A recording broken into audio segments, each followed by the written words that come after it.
Letting go isn't losing, it's trusting. And I know that sounds easy on a Sunday morning with the keys playing in the background and a room full of faith-filled people shouting amen. But what about Monday? What about when God asks you to walk away from something that feels good, but you know deep down it's not God's best? What about when he tells you to release something that feels like part of your identity, something you've been holding on to for years? That's when it gets real. That's when trust stops being a cute concept and starts being your lifeline. See, we've been conditioned to believe that holding on equals strength, that the tighter you grip something, the more control you have. But can I flip that for you today? Holding on to what God told you to let go of doesn't make you strong. It just keeps you stuck. And there's nothing more exhausting than trying to sustain something God's already left. It's kind of like trying to keep a plant alive after it's already dead. You keep watering it, giving it sunlight, talking to it, but no matter what you do, it doesn't grow. And you start thinking, maybe if I try harder, maybe if I love it more, maybe if I just don't give up on it. But friend, if God's already called it dead, it's not your job to resurrect it. That's his job. And if he hasn't, maybe it's because he's got a new seed for a new season. Letting go feels like losing because it creates a vacuum. It creates a space where something used to be. But here's what we miss. That space is where God wants to move. The space left by what you surrendered becomes the place where he supplies.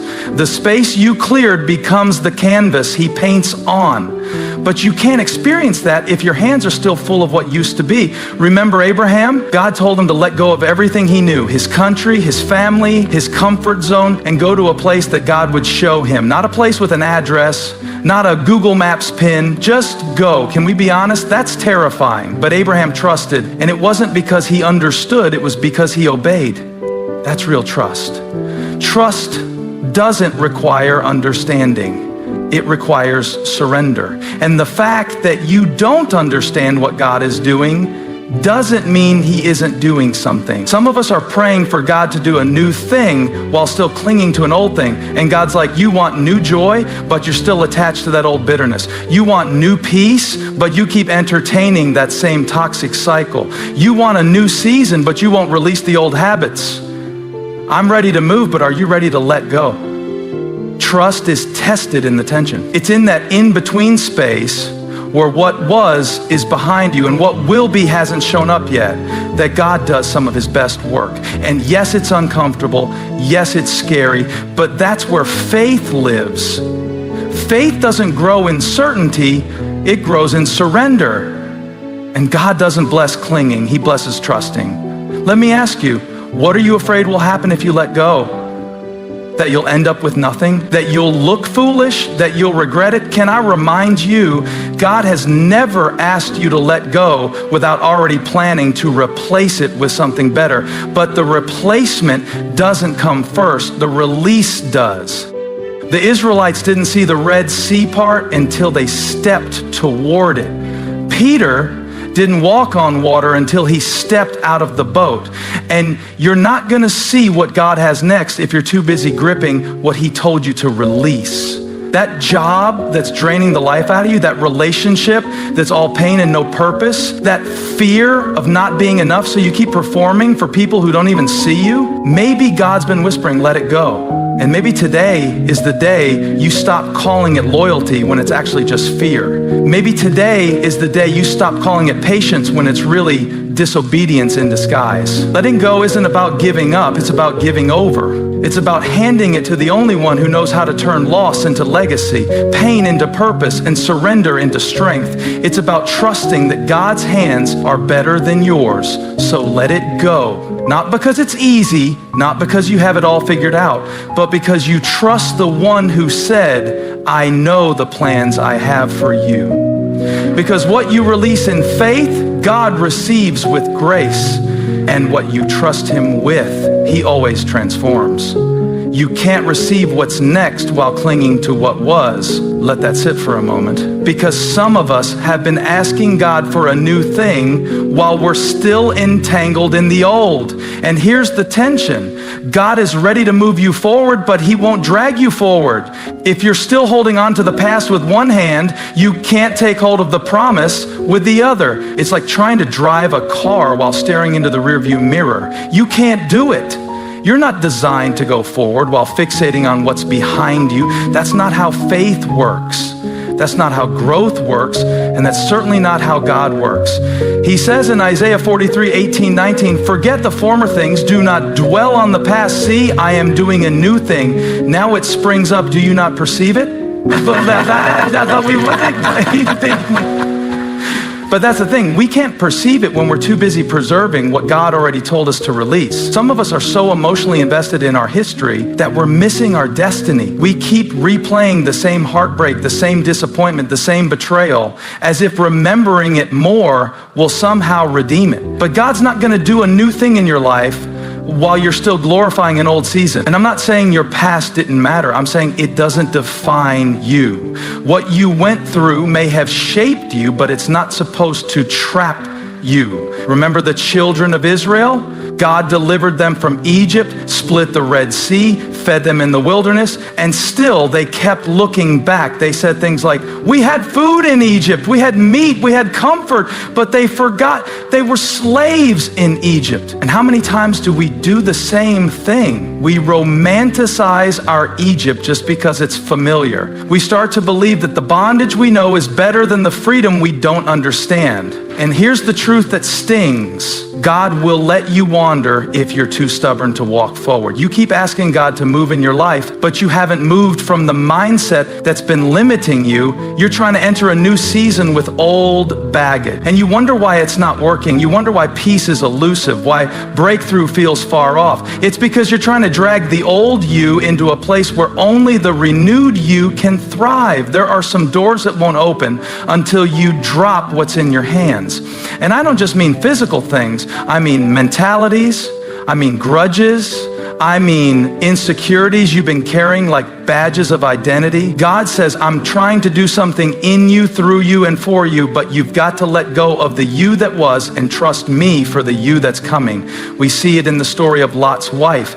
God was rescuing them from Sodom. He told them, don't look back, but she did. And in that one moment of disobedience, she turned into a pillar of salt. Why? Because her body left Sodom, but her heart was still there. She looked back because she couldn't see forward. She clung to what was, and it cost her what could have been. And maybe that's why God hasn't opened that next chapter yet. It's not because he's punishing you, it's because he's protecting you. He knows that bringing a new blessing into your old framework will only break you. He knows that giving you next when your mind is still stuck on before will create confusion, not clarity. So he's waiting for you to stop reaching back and start leaning in. Can I challenge you today? What's the thing you keep revisiting that God already released you from? What are you still grieving that God has already given you grace to grow beyond? What toxic thought, relationship, memory, or habit is holding you hostage? Because as long as your arms are wrapped around yesterday, they can't be open for tomorrow. I get it. Letting go is hard. Moving on is messy. But holding on to what's already dead doesn't resurrect it. It just drains you. Some of us are spiritually exhausted, not because God isn't working, but because we're trying to manage a season that's already expired. We're trying to keep the lights on in a house God told us to move out of. But what if what you thought was a loss was really a launch? What if what felt like a rejection was actually God's redirection? What if the reason that door closed was because he's opening something bigger, better, and beyond what you could ask or imagine? You can't receive what's next while clinging to what was. So maybe this is your moment, not next week, not when you feel ready, right now, to say, God, I don't fully understand, but I'm ready to let go. I'm done holding on to what's behind me. I want what you have next. Because what's ahead of you is greater than what's behind you if you're willing to let go long enough to receive it. Delayed obedience is still disobedience. Let that truth sit for a moment because it's a tough one. I know we love to sugarcoat things, to make excuses, and to tell ourselves that we'll obey just as soon as it makes sense or as soon as we're ready. But here's the reality. If God's spoken to you and you haven't acted, it's disobedience. Now, I know that might sting, but it's the kind of sting that comes from a place of love, because I believe God's calling us to something bigger than our comfort. He's calling us to a life that doesn't make sense to our flesh, but aligns with His kingdom. And the only way to step into that life is to move when He says move. Here's the deal. Delayed obedience often comes from a place of fear or uncertainty. Maybe you're thinking, I'll obey, just not yet. I need more time. I need more clarity. But let me tell you something about clarity. Clarity doesn't come from waiting. It comes from stepping out in faith. God doesn't give you the map first. He gives you the direction, then He expects you to start walking. Think about the story of Saul. God had given him a clear command, go and utterly destroy the Amalekites. Leave nothing behind because their wickedness has reached its peak. Saul, being the good leader that he was, decided to go ahead with the mission, but he didn't do it exactly as God commanded. He spared the best of the sheep and cattle and kept the king alive, thinking that God would be pleased with the best of the spoils. But God wasn't asking for the best of the best. He was asking for obedience. And in 1 Samuel 15:22, Samuel makes it clear to obey is better than sacrifice, and to heed is better than the fat of rams. Saul thought his delayed obedience was good enough. He thought that partial obedience would be sufficient. But God doesn't just want part of our hearts.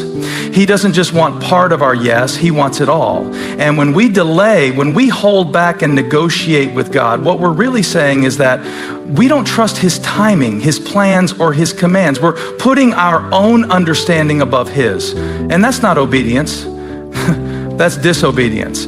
Now, I know what you're thinking. I'm not like Saul. I'm not actively rejecting God's command. But delayed obedience doesn't always look like outright rebellion. Sometimes it looks like hesitation. Sometimes it looks like telling God, I'll obey, but not yet. Give me some time. Let me think it over. Let me get my life together. But here's the hard truth.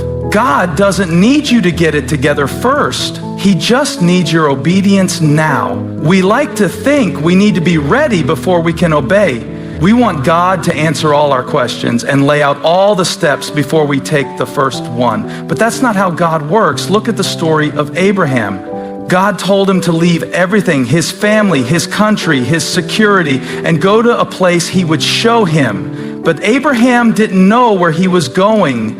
He didn't know the end of the journey. He didn't even know all the details, but he obeyed, and it wasn't delayed. He moved as soon as God spoke.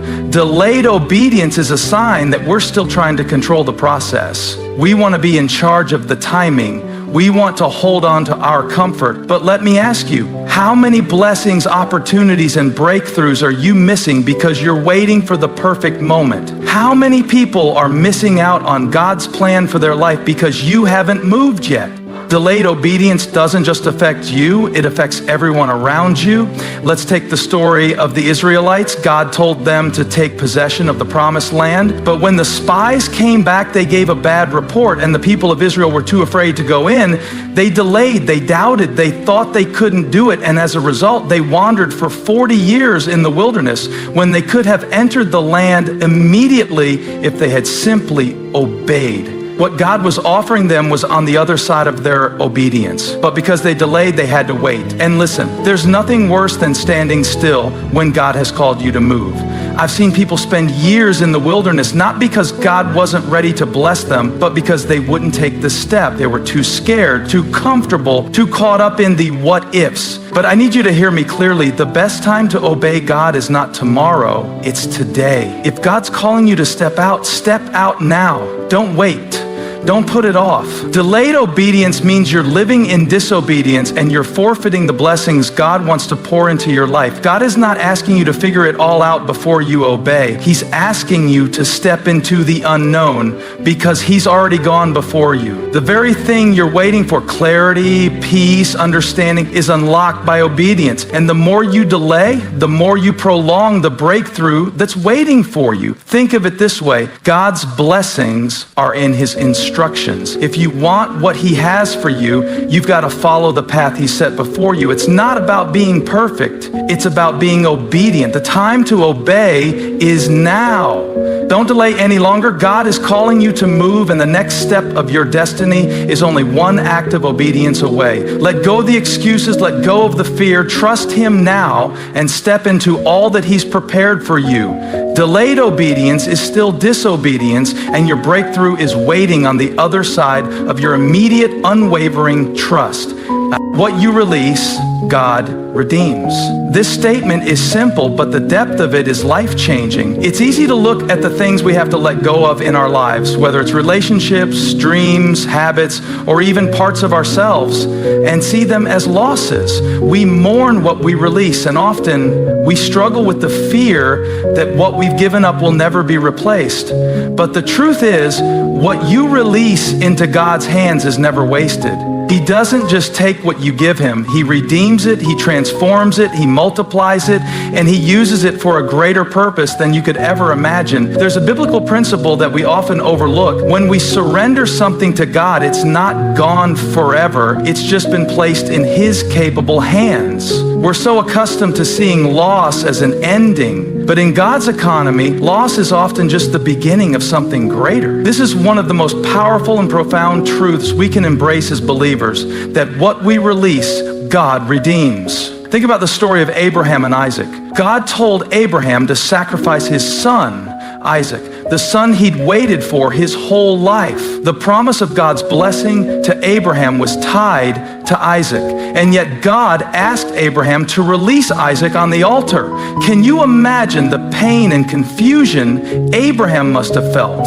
Isaac wasn't just a son. Isaac was the fulfillment of God's promise. But Abraham's obedience, even when it didn't make sense, led to God's provision. At the moment of surrender, when Abraham was about to sacrifice Isaac, God intervened and provided a ram as a substitute. But here's the kicker. God didn't just spare Isaac's life. He redeemed the situation. He didn't just provide a ram in the thicket. He reaffirmed His covenant with Abraham. God redeemed the situation, and the promise wasn't lost. In fact, it was expanded. God said to Abraham, I will surely bless you, and I will make your descendants as numerous as the stars in the sky and as the sand on the seashore. Genesis 22:17. Abraham's willingness to release Isaac into God's hands didn't result in the loss of the promise. It resulted in an even greater manifestation of it. The same principle applies to our lives. When we hold on to things, whether they're relationships, dreams, opportunities, or even our hurts and wounds, we limit what God can do. We make ourselves the final authority over the future of our own lives. But when we release what we have into His hands, we open the door for God to redeem it in ways that go beyond our understanding. Let's look at another example. Joseph. He was betrayed by his brothers, sold into slavery, and spent years in prison. But every time he was in a situation where he could have been bitter, angry, or vengeful, he chose to release his circumstances into God's hands. He didn't hold on to his resentment. He didn't try to take control of his situation. He chose faith, trust, and obedience, even in the darkest of circumstances. And God redeemed Joseph's pain. Not only did Joseph rise to power in Egypt, but he also became the means by which his family was saved from famine. Joseph's journey was filled with moments of release, but it was through each moment that God redeemed his story. What seemed like loss, betrayal, and hopelessness was ultimately used by God to bring about a greater good. When Joseph revealed his identity to his brothers, he said something powerful. You intended to harm me, but God intended it for good to accomplish what is now being done, the saving of many lives. Genesis 50:20. Joseph understood that what he had released into God's hands had been redeemed not just for his own good, but for the good of an entire nation. God doesn't just redeem the big things. He also redeems the small things. The little decisions you make to trust Him, the times when you choose to let go of your need for control, the moments when you forgive instead of holding a grudge, all of those things are part of a larger process of redemption. The little sacrifices you make in obedience to God are not wasted. They may seem insignificant at the time, but in God's economy, they are seeds that will eventually bear fruit. This is why Jesus calls us to give freely, to forgive generously, and to live with open hands. It's not that God needs our stuff or our talents. It's that He wants us to trust Him enough to release them. When we hold on to everything, we're essentially saying, God, I can handle this on my own. But when we open our hands and let go of what we're holding on to, we're saying, God, I trust You. I trust that You can do more with this than I ever could. And here's the beautiful part. When we release something, God doesn't just give it back the way it was. He redeems it. He takes our mistakes and uses them for His glory. He takes our pain and turns it into purpose. He takes our brokenness and uses it to heal others. That's the power of redemption. What you give to God is never truly lost. It is simply transformed. What you release, God redeems. We see this ultimately in the cross. Jesus gave up His life, and in doing so, He redeemed all of humanity. What seemed like the greatest loss, the death of the Son of God, was the ultimate act of redemption. Through His sacrifice, Jesus opened the door for all of us to experience the fullness of God's grace and forgiveness. He gave it all, and in return, we receive everything. So, my friend, don't be afraid to release what God is calling you to let go of. It's not a loss. It's an invitation for God to redeem it in ways you could never imagine. What you release, God will redeem. He'll use it to bring about something greater than you could have ever planned. Trust Him with your release and watch what He does with your surrender.